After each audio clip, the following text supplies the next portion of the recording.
Hello friends, this is Sakshi and welcome back to my YouTube channel. So today's question is from the discrete mathematics of topic propositional logic. ठीक है, are you able to see the question?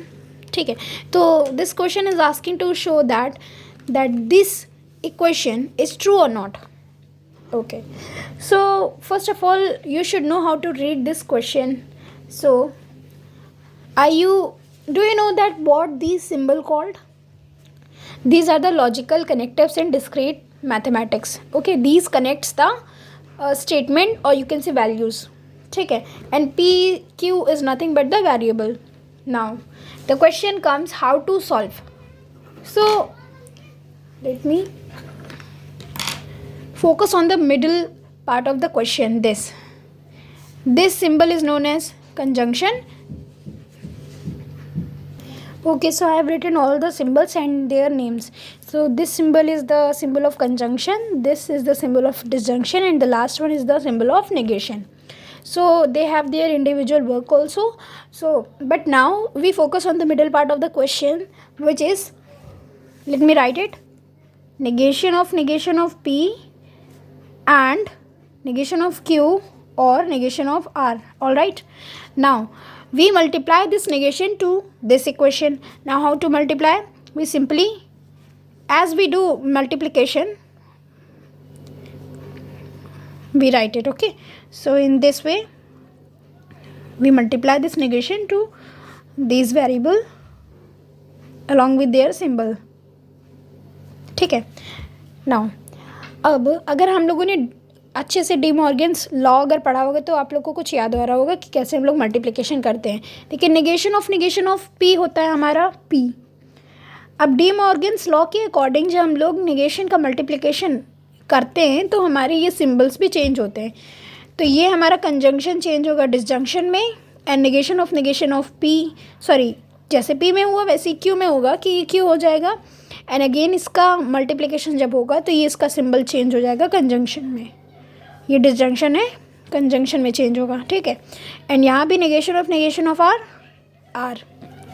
तो हमें एक छोटी सी ये equation मिली जो कि हम लोगों ने मिडिल पार्ट को सॉल्व किया था. तो अब हमारा मिडिल पार्ट जो ये था वो ये कन्वर्ट हो गया. तो अब हम लोग उसकी जगह इसको रिप्लेस करेंगे. ठीक है, अब हम लोग की जो इक्वेशन होगी, we rewrite the original equation as P and whatever it is written there. ठीक है, हम लोगों ने ये लिख लिया. एंड जो रिमेनिंग पार्ट है हमारा यहाँ से, वो हम लोग एज इट इज़ उतार लेंगे.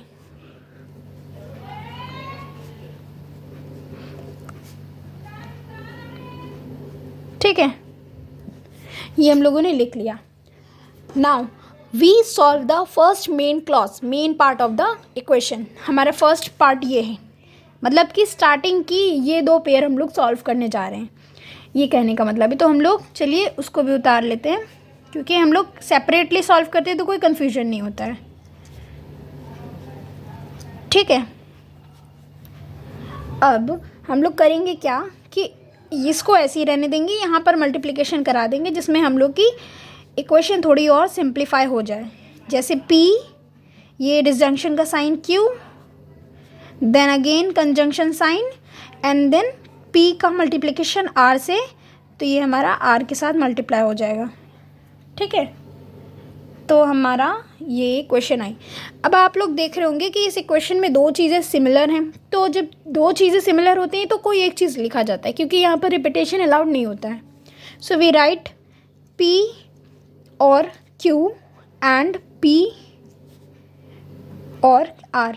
तो ये हमारी इक्वेशन आई फर्स्ट पार्ट को सॉल्व करने की. आगे के दो पेयर हम लोग ने जब सॉल्व करी थी तो उससे हम लोगों को इतनी इक्वेशन मिली.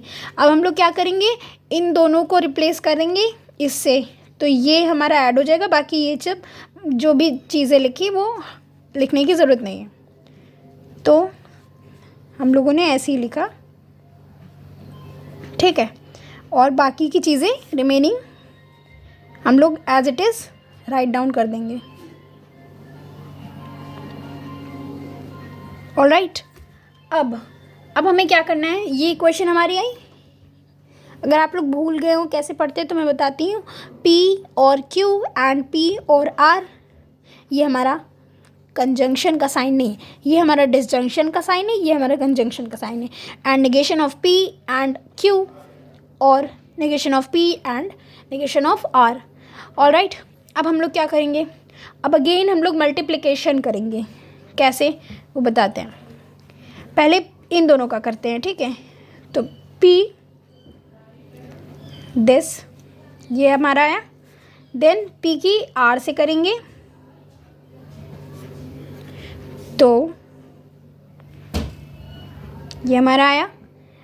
एंड अब हम लोग Q की P से करेंगे, ठीक है. Q की P से करेंगे तो ये साइन ऐसे रहेगा. और अब Q की R से करेंगे तो डिसजंक्शन Q कंजंक्शन R, ठीक है. अब अभी हम लोग सिर्फ इतना पार्ट सॉल्व कर रहे हैं, ये दोनों पेयर को, तो उस पर ही फोकस करेंगे. अब P कंजंक्शन P मीट कर रहे हैं तो इसीलिए हम लोग इसको P ही लिखते हैं, ठीक है, फॉर्मूले के अकॉर्डिंग. एंड देन हम लोग कॉपी राउंड कर लेंगे जो भी हम लोग का रिमेनिंग पार्ट है.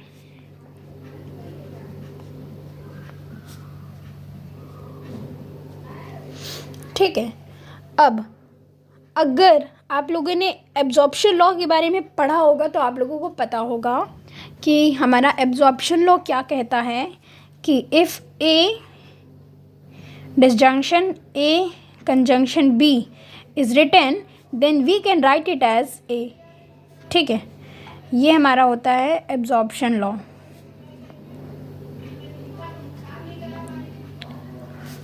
This is called as absorption law. तो आप देखिए ये इतना पूरा स्टेटमेंट यहाँ से एकदम सिमिलर है, सेम है ना. तो हम लोग इतनी चीज़ को ईजिली पी लिख सकते हैं ना.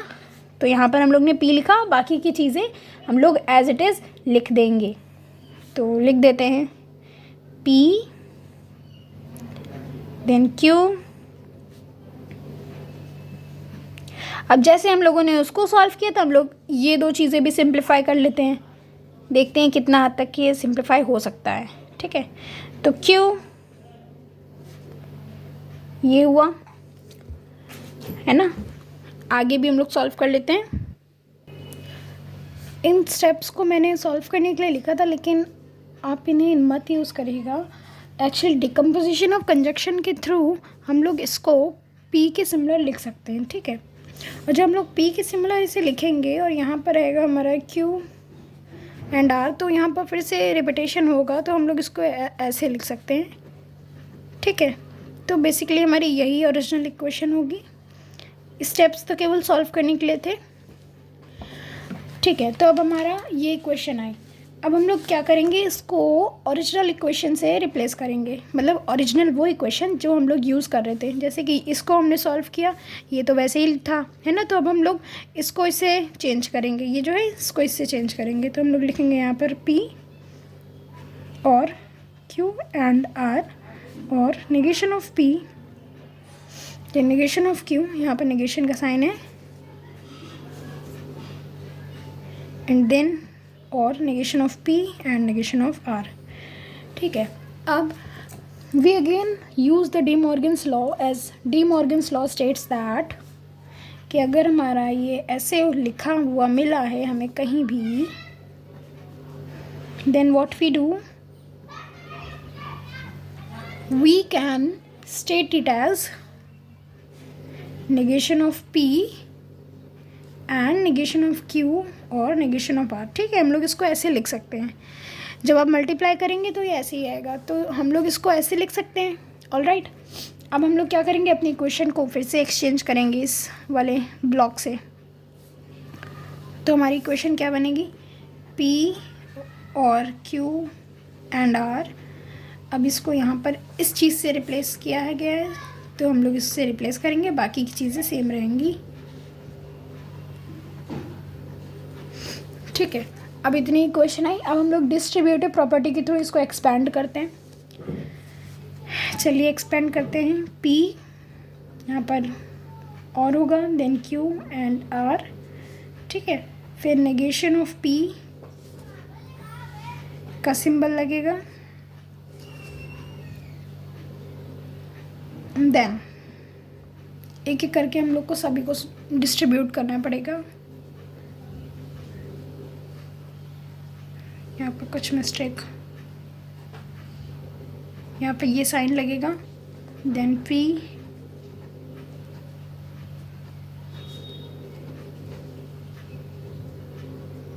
Negation of Q R। ठीक है, अब अगर आप लोगों को पता होगा कि हमारा जो P और नेगेशन ऑफ P अगर मीटिंग के पोजीशन में है, ऐसे हैं डिसजंक्शन कंडीशन में, तो ये हमारा ट्रू के इक्वल होता है। ठीक है, तो इस कंडीशन से ये ट्रू हो गया। अब दूसरी चीज़, अगर हमारा Q एंड R और उसी का नेगेशन साथ में डिसजंक्शन पोजीशन में है, जैसे कि ये हैं, तो ये भी हमारा ट्रू होता है। तो P और ट्रू जब होंगे तो ये पूरा स्टेटमेंट ट्रू हो जाएगा, and P negation of P हमारा ट्रू है, तो ये वाला स्टेटमेंट ट्रू हो जाएगा। अब ट्रू ऐसे लिखेंगे आप अगर, तो भी तो ट्रू ही होगा ऐसे करके, और यहाँ पर ये साइन रहेगा और यहाँ पर ऐसे होगा, है ना। तो इन दोनों को जब हम लोग फर्दर सॉल्व करेंगे तो हमारा आंसर आएगा ट्रू।